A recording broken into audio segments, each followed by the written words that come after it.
Hi, how are you? This is Damaris Maria Grossman, and this is the Mindfully Integrative Show.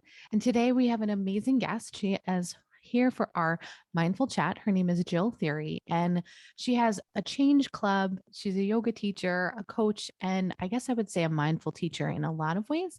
So she's going to kind of talk about her story. I guess I call it integrative health and her way of change. So thanks so much for being on the show. Thank you for inviting me, Damaris.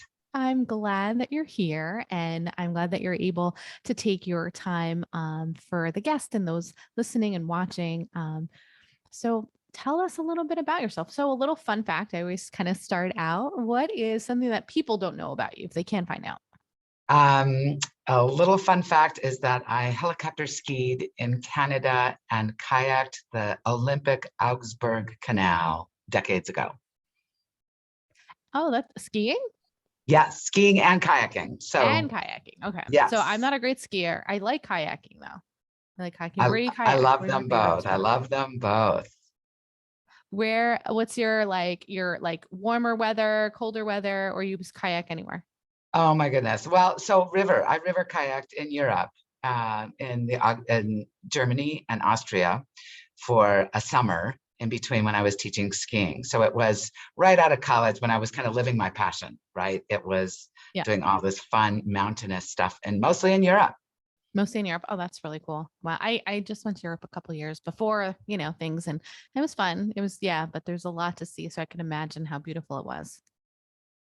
That and then my way home, I came through Asia. And so part of that fun fact is that now we were talking about meeting with younger generation people. I really encourage people to go get out of the United States and see that people live different ways and eat different ways and pray different ways and walk different ways than we do. And we're all human in the Mm. end. Yeah, I actually talked with another gentleman and he was saying something similar to that effect that, we're all similar, the same, but different. And we kind of should kind of appreciate those simple parts that we all have. So I think Yeah. it's beautiful. I've traveled a little bit. I wouldn't put a lot, but a little. So I definitely need Well, more. and I think that helped kind of serve me, even when I talk about my path, because putting yourself in situations that are new or different, right, that feel a little edgy, and traveling often can be like that, tend to pave our path towards learning new things. And so now that I look back at my life, I believe that some of that traveling and risk taking started to encourage this path of being a change advocate. Change advocate. What off question, but talking about the travel, where was your favorite place that you did travel? Oh my goodness, that's so hard. Recently, Bhutan is one of my favorite places, and Malaysia. There's an island actually off of Thailand, Tiaman Island, which still registers, in my heart. And and I have a favorite swimming pool, which is right here where I work now in Mexico, which is just across the border of San Diego. So favorites are tough. Okay. All right. Well, enjoyable. I guess they're moments, right? Those Yeah, moments. So exactly. talk to me about you live in Mexico now, right outside of Halftime, halftime. halftime. Okay. So talk to me about your story. I know you talk a little bit in your bio on your website, people to find, but tell me on how you kind of get into your health journey and where you are today. Thank you for asking. It all started out when I got laid off after 9/11. So I was a very successful kind of upper middle management, publishing management. I published a lot of high tech magazines, business to business magazines, had office in New York and San Francisco, workaholic, traveling all the time. And the internet kind of changed our industry a lot prior to 9/11. And then three of my magazines were in financial services and 9/11 hits. And I think our industry was, I know our industry was already kind of struggling with profit models and business models with the internet. And so after 9/11, without going into the specifics of that big pivotal event, for the first time in my life, was getting paid not to work. This was back in the days when they actually had severance packages. And I was like, wow, I can be in total choice without tied to my ego, my career, my income. And it just opened up this world of saying yes to new things and no to new things. And the way that got accommodated was a trip here to Rancho La Puerta 20 years ago when my girlfriend, part of that was I decided to get divorced that year when I wasn't traveling and working. I was realizing that the relationship I was in was not serving all of me. And we decided to end that relationship. And she asked me what I was going to do for Christmas. And I was like, I don't know what I'm going to do, but I do know what I'm not going to do. And in some ways, that is just as clear a choice as kind of reaching to something. And she's like, let's go to a spa. So we ended up here at a place called Rancho La Puerta, which is just south of the San Diego border. And it's integrative. It's a mind, body, spirit location. We're 81 years old this year. And it's pescatarian diet with a lot of movement and relaxation surrounded by community. And I came here and it was like, oh, this is my happy place. So I started coming back every year. And there were a lot of practices that I explored while I was here about saying yes to new things and saying no to new things. And it just ended up literally 12 years later, I ended up visiting a lot and then ended up volunteering here. And in some ways that brought me back to those days of teaching kayaking and skiing and being in recreation and fitness. I was like, wow, where did I lose my passion and strive for income and all those other things that were aspirational, that were fun. I mean, it was great, but it just wasn't healthy for my mind, body, or spirit. It wasn't really speaking to that side of me. So 8 years ago, I was given the opportunity to come back here in a full-time way. And now I'm not full-time, I'm half-time, but it was, I mean, this place of eating in a new way, moving in a new way, being in community and being accepting of how that felt edgy was part of my path. The other part of that is my family, my original family, my siblings and father.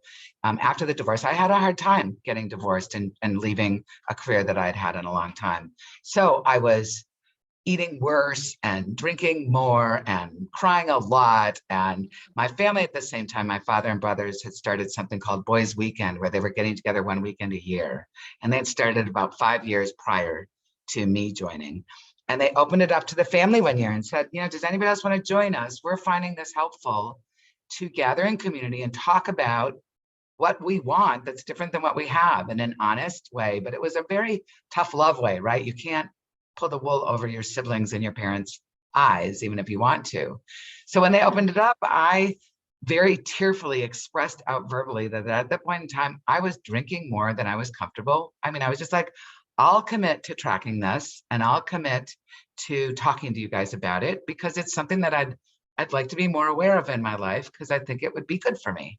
So that started me on this path of change and coming here, and it all just keeps coming to me, Damaris. It feels like this rich gift being served to me from the universe.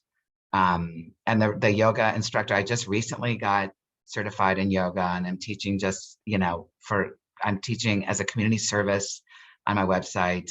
And I started teaching chant classes here because I was taking sound healing, and I sing in a threshold choir. So I was doing bedside singing and chanting.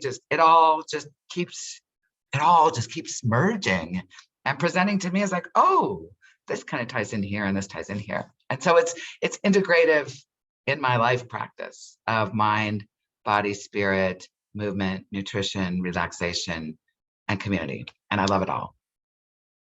And you do this pretty daily, and that's pretty profound. And then when you're transitioning outside of this ranch, where do you go? Where do you go for your other half of the time? So 3.5 days a week, I'm at the ranch, which is across the border. And then each week I drive north across the border to a small town just south of San Diego called Imperial Beach. So I'm in the mountains, and then I drive to the beach because I am a water and mountain person. And that's where So I you don't live conduct. far. You go back. No, it's less than an hour. It's less than my commute was in the Bay Area. Ah, that's great. Exactly. So I go there, and that's when I run my Club Change business. So I virtually teach chant and yoga, and I lead clubs and set your intention classes virtually. And I'm about to start exploring doing those physically in Yeah, Imperial no, that's Beach. great. Oh, I know, especially with change. Oh, that's so beautiful. So you have a nice transition of both where you can get to do a little bit. Oh, that's really nice. I am in super gratitude. I get up every morning and say thank you. And it's just part of, I feel like I'm really fortunate. I met with a financial planner the other day, and he's like, what would you do different, right? If you were told you were going to die in a year or 3 years? And it's like, to tell you the truth, I feel like I've been molding this path for the last 8 years, and I don't think I do many things very differently than what I'm doing right now. That's really, I mean, and not enough people really can say that, to get that to that place of, enjoyment and, you're really in that present moment that I think most people are wishing for. And you seem to really embrace it, which is awesome. I mean, and you probably are teaching that to your clients and individuals and such. Where, through that journey, like you're saying, 8 years, the ranch and you going there brought you this 20 years ago. But was it because of the negative, like the chain, like your behavior changed so much when you went there for just a week? Or was it like going back and forth and just you found that something had to change within you and you realized that your health and everything was just needed to be overhauled? Yeah, it's a great question. It was no, it was an iterative path for sure. Mhm. Little by little. So I stayed working, but my first yoga class was here, my first Yeah. Pilates class was here, my first vegetarian diet for a whole week was here. Back then, there was no alcohol here, very little coffee, so I would typically detox before I came here. So I would every year I would have kind of 3 weeks to a month of allowing my ranch visit to be kind of the peak of, whoa, I can explore these behaviors. So I did a non-inflammatory detox. I had some knee issues. I was running Yeah. without having a strong core, so I had some knee issues. I definitely had some extra pounds on me. I was in some physical pain, and I think I was in some mental pain. Yeah. So Yeah. yoga helped me, and changing my diet helped me. So little Those bites, little parts, right? It yeah, was just as I little talk about it every day, these little steps. mindful moments, it's, these mindful little parts to changing the habits and redefining who you are it can be profound. Um, Well, and I was just going to say, and I find teaching, I mean, I think I am or was like at the extreme of non-mindfulness. I'm a doer, I'm a shaker, I move fast, I think fast, I like to do a lot, competitive, grew up in a big family. So that's my nature, and that was always my strength. And at some point in time, I realized, whoa, that maybe kind of is a weakness too. And so now I really feel privileged that after years of kind of chanting and singing and now leading classes and doing it on Zoom, that in teaching it, it's becoming more and more a part of me, right? Like I think the phrase that we teach what we have to learn, I don't know if I ever believed that, but now I'm starting to see it, because I think you grasp towards that. It's like, oh, this could be really enlightening. And if you're curious and adventurous, you kind of toe dip, and then it's like, oh, this really is healthy and mindful and yeah, right. peaceful and joyful and can be shared. That is so true. I mean, completely. Is when, through your journey, you've obviously helped a lot of individuals, whether it was on the ranch or through your change club. Would you like to talk about that before we could talk about the change club too, but first talk about, like a client that you might have um helped change through your teachings, your work. Oh, so I think I've been teaching all along, right? When you have come from a big family and you have a lot of younger siblings that are a lot younger than you. Initially teaching at a Y, I'll never forget the student I taught how to learn how to swim, like how to overcome your fear of water. And I did that right out of college. And there was a woman who was so afraid of water that literally she would walk along the wall of the pool. uh, I'd have to talk her into even just toe dipping. And 3 years later, she was swimming laps and competing in a masters. And I was just like, wow. And I taught aerobic dance before it was even cool. And I remember there was a woman whose doctor said that we had decreased her blood pressure just by her coming and dancing 3 times a week. So those little seeds when I was young, really, I believe, um, helped me learn that I love to teach. And then I had a very successful corporate career, Yeah. in sales and sales management and publishing, which is, in some ways, it's similar to teaching at this resort or teaching me. It's publishing is all about creating community around content, right? Creating content that people can absorb, and then creating a Relate business around to. it, creating a community around it. Yeah, whether it's an Yeah. event or even a podcast, or Right. Yeah. it's similar. You kind of find like-minded people that are Right. interested in similar content, and then figure out how to make a business out of it in Yeah. publishing and or in, the hospitality or resort energy, or make my own business out of it in creating club changes, right? Um, so I'm not sure if that answers your question, No, but it does. I mean, it was a, a different kind of side, but it was that, that's one part that I feel like you obviously have had many of clients and students that have taught you, it sounds like that you've just each oh one of them have helped you grow. So, and I know that, a lot of your work is in this club change, right? Would you talk a little bit more about that and kind of how that kind of came about? yeah, and I'm gonna kind of tie in first. I'm gonna tie in the answer because this just came to me. I just finished one of my clubs, right? And we're 8-week clubs, and it all starts with a set your intention class, which is free and accessible to anybody online. And it's once a month. I do a set your intention class, and once a week I do one here at the ranch. So the ranch actually helped inform that practice. It was like I was helping people learn how to, instead of come here and grasp and run and try and do everything, which was my original way that I came, like, okay, I'm going to maximize my return on investment by doing a little bit of everything. And I would leave with benefits. But after the 5th or 6th year, when I really learned how to come in with a little more mindfulness, a little more intention, a little more starting my week with the end in mind, or my 2 weeks with the end in mind, I was much more able to travel new territory.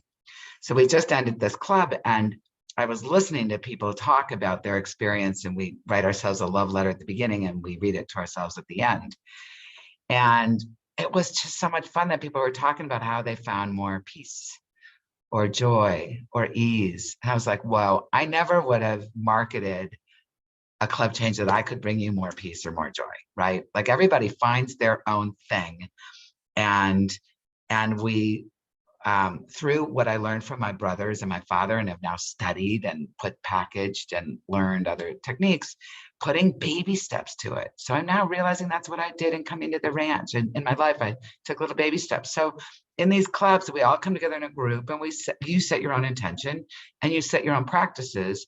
And I hold the individuals and the group or the community accountable to staying kind to themselves, finding one small, very attainable step that's measurable, that's not an adjective, because we're so good at being critical with ourselves. So it's not a healthier, I'm going to do more. It's like, no, put your foot in the ground. I'm going to spend a minimum of 2 minutes meditating or silent 3 days a week, not every day for 20 minutes, because we tend to be kind of big and aspirational and kind of go right for the jugular.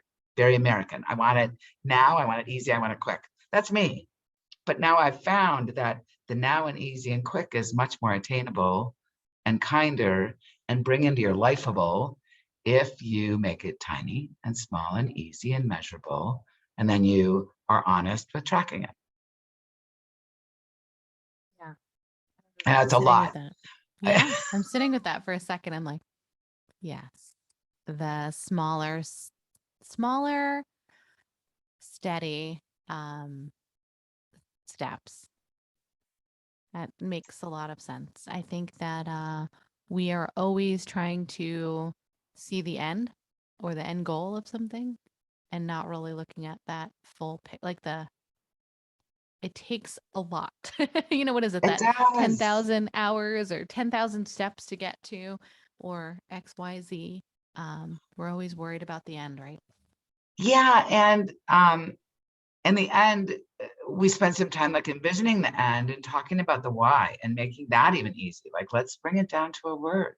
Um, it it does take the average human being, like, and that also part of it is we allow ourselves to just be human, right? I mean, humans, we Right. fail, we're not perfect, so let's get perfect in the process, but No, let's but I get don't even think it's the 10,000 hours, 10,000 steps. I'm just saying in general, it could just be, as I joke with someone, it could just be you're reading a piece of paper or you're eating some food, like just doing that in the slowest and the minimalist moments. And you're saying the 2 minutes here, the 2 minutes.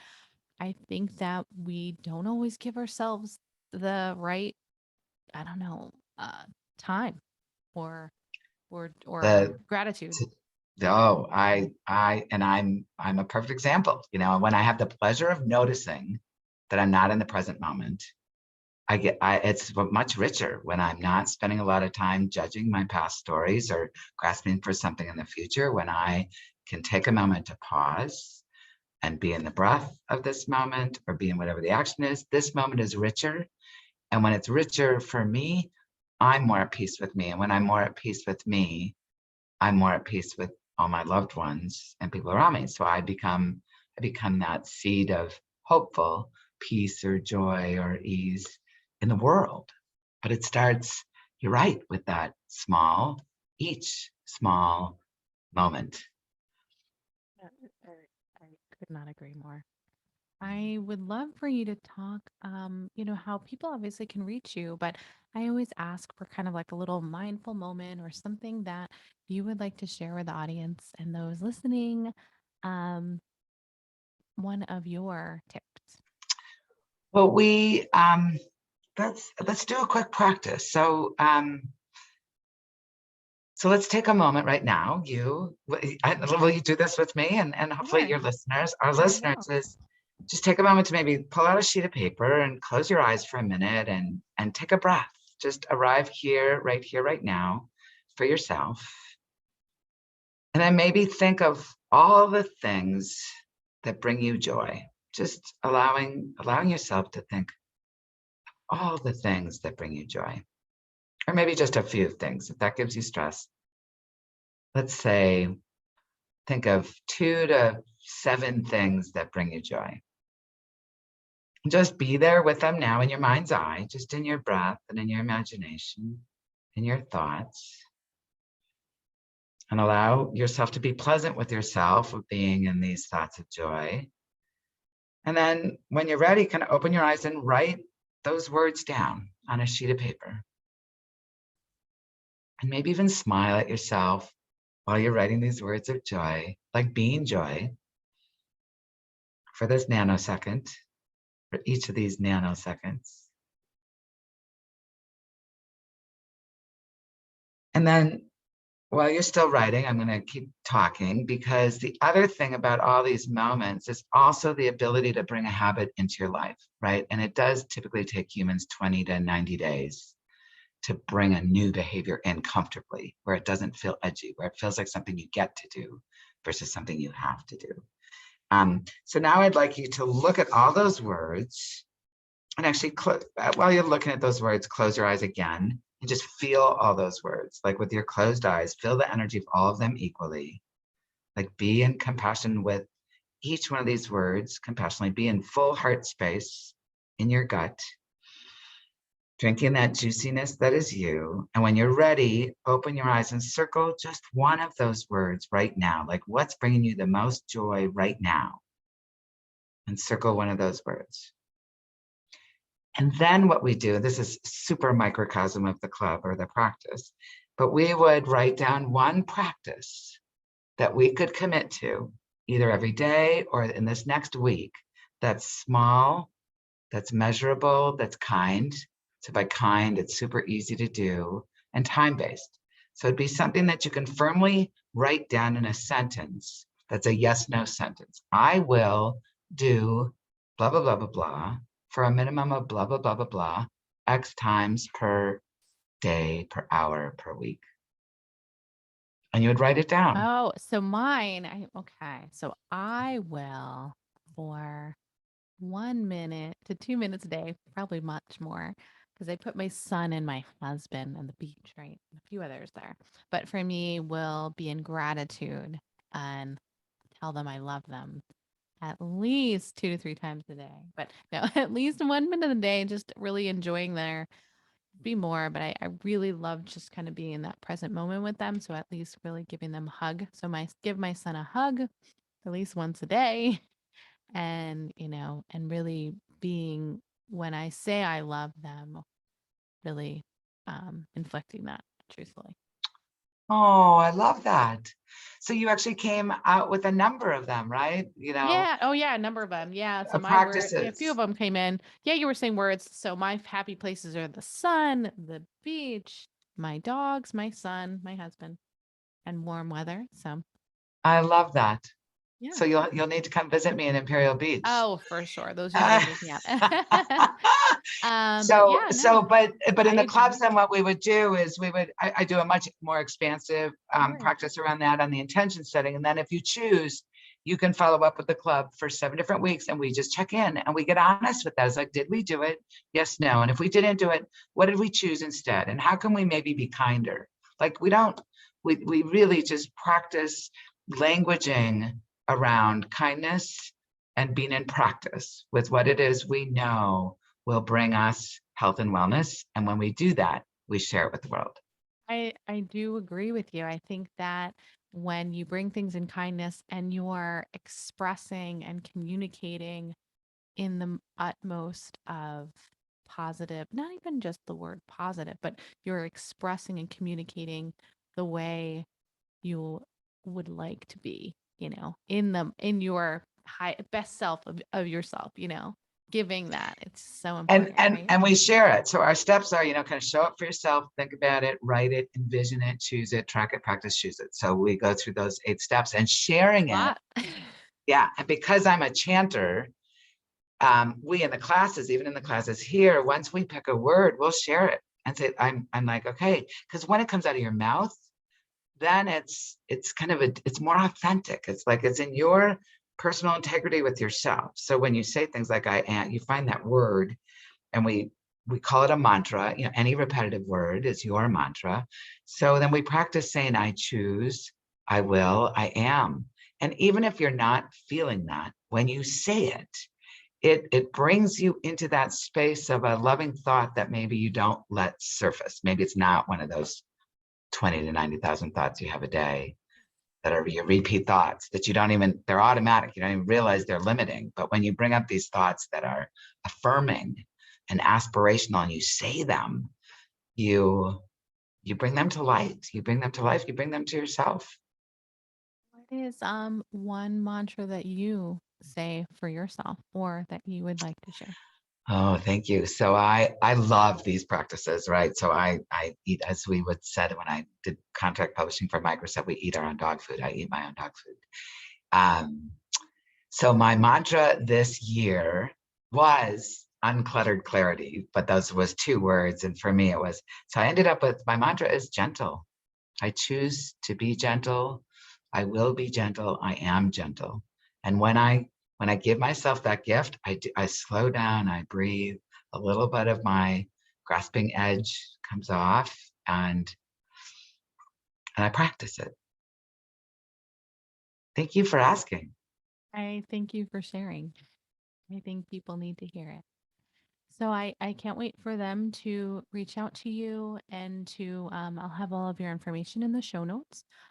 Is there one website that you'd like to state right now? Or I mean, I will have all the information also, so that they can reach you. Well, I would love to. My website, I just started this business like a few years ago, so I was just unsure of how to do it all, but it's jillthiry.com. So it's my name, JILLTHIRY.com. And on there, I have sections for the set intention classes, the chanting classes, the yoga classes, and the clubs. Beautiful. Well, I will definitely have that in the show notes and for those to reach you, and then maybe even to visit you at your at the At what was it? Rancho La Puerta, yes. Rancho La Puerta. Yeah, sounds beautiful. So Yes, maybe it we'll is say hello. beautiful. I recommend everyone come visit. It's a tremendous gift, and it's not. Oh, to make it economically feasible, I tell people it's an investment in your health, right? So it's different than your classic vacation. So I perceive it was for me a transformative journey to integrative medicine and mindful moments. And it was certainly an investment in my health. Um, and now I'm helping it share it, become an investment in other people's health. Oh, that's amazing. So thank you so much for being on the show and for taking the time and sharing your knowledge for others to hear and to see. So thanks again for being here. Thank you for having me again. It has been a tremendous pleasure. Thank you for doing what you do. I'm glad you were here. And as I tell each one of you listening and taking your time, find a mindful way each and every day.